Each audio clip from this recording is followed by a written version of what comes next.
नमस्कार, राधे राधे दोस्तों। आज की यह सत्य घटना है उड़ीसा में।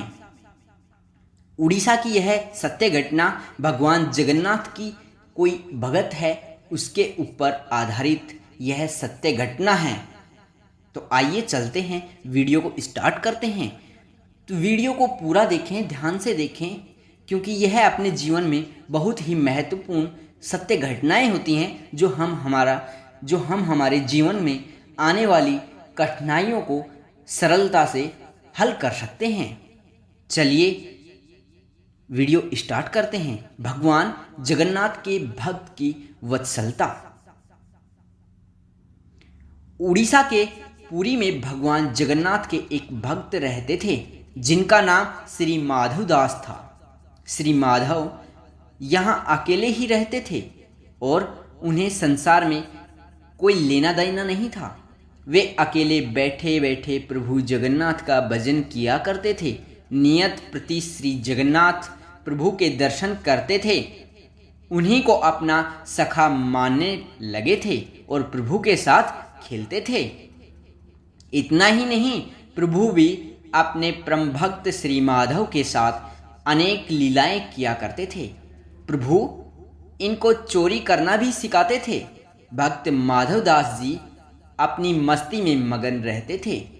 जब रोगग्रस्त हो गए थे प्रभु जगन्नाथ के परम भक्त श्री माधव दास, एक बार माधव दास जी को अतिसा उल्टी दस्त से पीड़ित हो गए थे।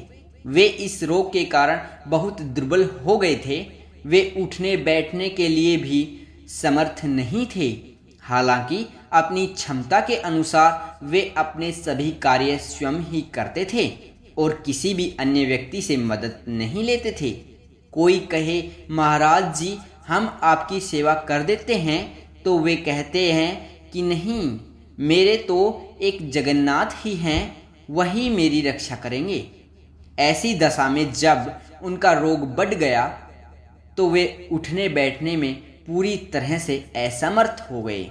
तब श्री जगन्नाथ जी स्वयं सेवक बनकर उनके घर पहुँचे और माधवदास जी को कहा कि हम आपकी सेवा कर देंगे। भक्तों के लिए आपने क्या नहीं किया, क्योंकि उनका रोग इतना बढ़ गया था कि उन्हें पता भी नहीं चलता था कि वो कब मलमूत्र त्याग देते थे, जिनकी वजह से उनके वस्त्र गंदे हो जाते थे। उन वस्त्रों को भगवान जगन्नाथ स्वयं अपने हाथों से साफ करते। इतना ही नहीं, प्रभु उनके पूरे शरीर को भी साफ कर देते थे। प्रभु जगन्नाथ द्वारा की जाने वाली सेवा का अंदाजा इसी बात से लगाया जा सकता है कि कोई अपना भी किसी की इतनी सेवा नहीं करता है। होश में आते ही सेवक के बारे में जान गए थे कि श्री माधवदास। जब माधवदास जी को होश आया तब उन्होंने तुरंत पहचान लिया कि यह तो मेरे प्रभु ही हैं। एक दिन श्री माधवदास जी ने प्रभु से पूछ ही लिया, प्रभु आप तो त्रिभुवन के मालिक हो, स्वामी हो, आप मेरी सेवा कर रहे हो। आप चाहते तो मेरा ये रोग शरीर से दूर कर सकते थे। रोग दूर कर देते तो यह सब करना ही नहीं पड़ता। भक्त की बातें सुनकर प्रभु ने कहा, देखो माधव, मुझसे भक्तों का कष्ट नहीं सहा जाता, इसी कारण तुम्हारी सेवा मैं स्वयं करने के लिए आया हूँ। जो प्रबद्ध होता है उसे तो भोगना ही पड़ता है।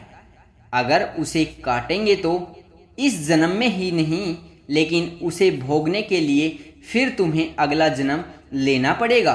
और मैं नहीं चाहता कि मेरा भक्त को जरा से भी प्रॉब्लम में आए, फिर अगला जन्म लेना पड़े। इसलिए मैं तुम्हारी सेवा के लिए आ गया हूँ। अगर फिर भी तुम कह रहे हो तो भक्त की बात भी नहीं टाल सकता। प्रभु जगन्नाथ अपने भक्त के सहायक बन उन्हें प्रारब्ध के दुखों से, कष्टों से सहज ही पार कर देते हैं। प्रभु ने अपने भक्त माधव से कहा, अब तुम्हारे प्रारब्ध कि 15 दिन का रोग और बचा है, इसलिए 15 दिन का रोग तू मुझे दे दे।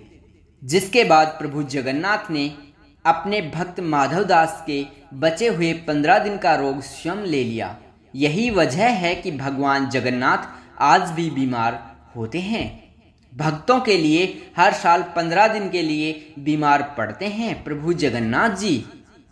ये तो हो गई उस समय की बात, लेकिन भक्त वत्सलता देखिए, भगवान जगन्नाथ को आज भी साल में एक बार स्नान कराया जाता है, जिसे स्नान यात्रा कहते हैं। स्नान यात्रा करने के बाद हर साल 15 दिन के लिए जगन्नाथ भगवान आज भी बीमार पड़ते हैं।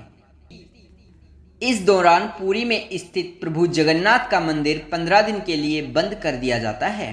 इस दौरान प्रभु की रसोई भी बंद कर दी जाती है, जो कभी बंद नहीं होती। भगवान की इस अवस्था के दौरान उन्हें 56 भोग नहीं खिलाए जाते हैं। इस समय उन्हें 15 दिन तक आयुर्वेदिक काढ़े का भोग लगाया जाता है।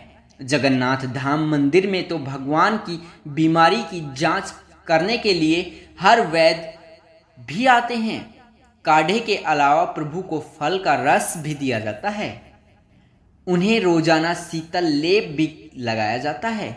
बीमारी के दौरान उन्हें फलों का रस, छेने का भोग लगाया जाता है और रात में सोने से पहले मीठा दूध अर्पित किया जाता है। भगवान जगन्नाथ बीमार होने के बाद 15 दिन तक आराम करते हैं। आराम के लिए 15 दिन तक मंदिर के कपाट भी बंद कर दिए जाते हैं और उनकी सेवा भी की जाती है, ताकि वे जल्द से जल्द ठीक हो जाएं। जिस दिन से पूरी तरह से ठीक हो जाते हैं, उसी दिन प्रभु जगन्नाथ की यात्रा निकाली जाती है। इस दौरान भगवान जगन्नाथ के दर्शन पाने के लिए वहां असंख्यक भक्त उमड़े होते हैं। मान्यताओं के मुताबिक भगवान जगन्नाथ अपने भक्तों को बीमारी से बचाने के लिए हर साल खुद बीमार पड़ते हैं, ताकि भक्तों के सुख दुख वे अपने ऊपर ले सकते हैं। जय श्री राधे राधे।